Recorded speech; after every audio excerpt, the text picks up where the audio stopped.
माननीय सभापति महोदय, मेरे प्रश्न के उत्तर में माननीय मंत्री जी ने पूरा परिशिष्ट दिया है।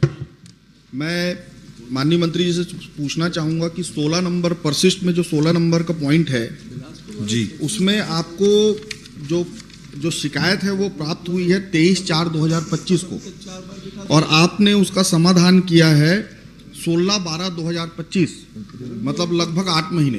तो ये 8 महीने की देरी क्यों हुई, ये बताना चाहिए। माननीय सभापति महोदय, सम्माननीय सदस्य ने जो फ्लाई ऐश संबंधी प्रश्न किया माननीय सदस्य उमेश जी ने, उस पर उन्होंने 16 नंबर, इसमें टोटल जो केस हैं वो 49 केस हैं, और इनमें जो उन्होंने 16 नंबर के विषय पर प्रश्न किया है उस पर मैं आपके माध्यम से अवगत कराना चाहूँगा कि उद्योग द्वारा क्षतिपूर्ति राशि 6,90,000 जमा करते हुए फ्लाई ऐश का संतुलीकरण कर ये बिछाने का कार्य किया गया। मतलब उस शिकायत पे कार्रवाई की गई है। उन्होंने कहा है कि 8 महीने बाद हुई है, लेकिन ये मैं अवगत कराना चाहूंगा कि कार्रवाई हुई और 6,90,000 रुपए का पेनाल्टी भी हुआ। माननीय सभापति महोदय, ये इसकी शिकायत हुई थी 22/3/2025, इन्होंने उत्तर में दिया है 22/4/2025 को, और इसका समाधान हुआ है 16/12/2025। इसलिए हुआ है अध्यक्ष महोदय, सभापति महोदय, क्योंकि पिछले सत्र में 17 तारीख को मेरे यही प्रश्न लगा था, इसीलिए ये समाधान 16 तारीख को हुआ है।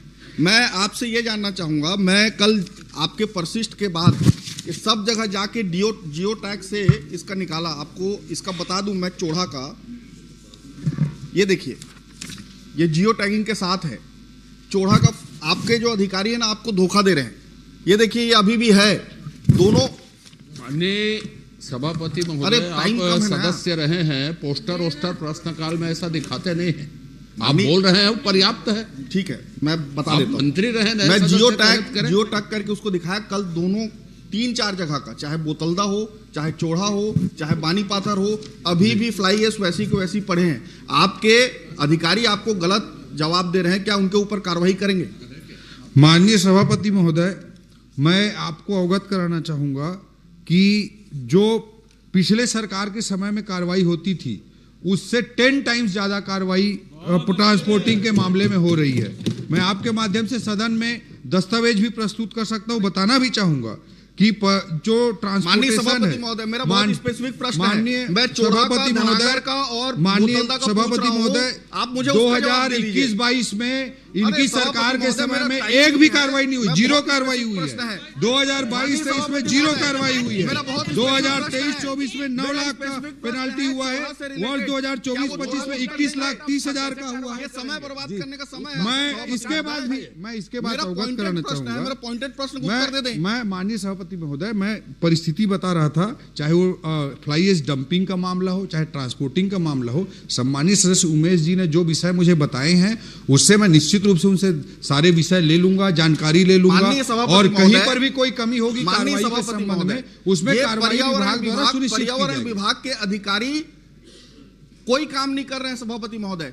वहां फ्लाई ऐश डंप रोड पे हो रहा है लगातार, और इसकी शिकायत मेरे द्वारा खुद कई बार किया जा चुका है। उसके बाद भी विधानसभा प्रश्न लगने के बाद वो जाके उसका निराकरण करने का कोशिश कर रहे हैं, और आपको आज भी जवाब गलत दिए हैं मंत्री जी, आपको गलत जवाब दिए हैं। ये मैं इससे आगे पूछना चाहूंगा कि आज के मैं इसका पहले बताना चाहूंगा माननीय सभापति महोदय, जो मंत्री जी जवाब दे रहे थे 21-22 में 0, 22-23 में 0, और भैया लॉकडाउन तो आप लगा कर रखे थे केंद्र से।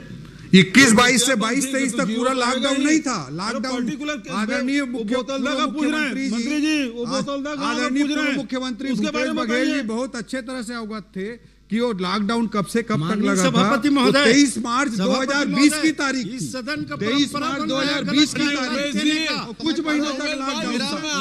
24 महीने तक आपने 0 कार्रवाई की ट्रांसपोर्टेशन। आपकी सरकार थी, अरे आपकी सरकार थी, आपके मंत्री थे, आपके अधीन थे, तब कार्रवाई क्यों नहीं कर दी एक बार भी? समय कम, तब तो मिली भगत चल रहे थे वहाँ। माननीय सभापति महोदय, ये भी मैं बताना चाहूंगा। अभी मेरा प्रश्न ये है कि आज के दिन में कितने lakh metric ton fly ash Raigarh जिले में उत्पादन हो रहा है, और इसके कितना % आज निराकरण हो रहा है?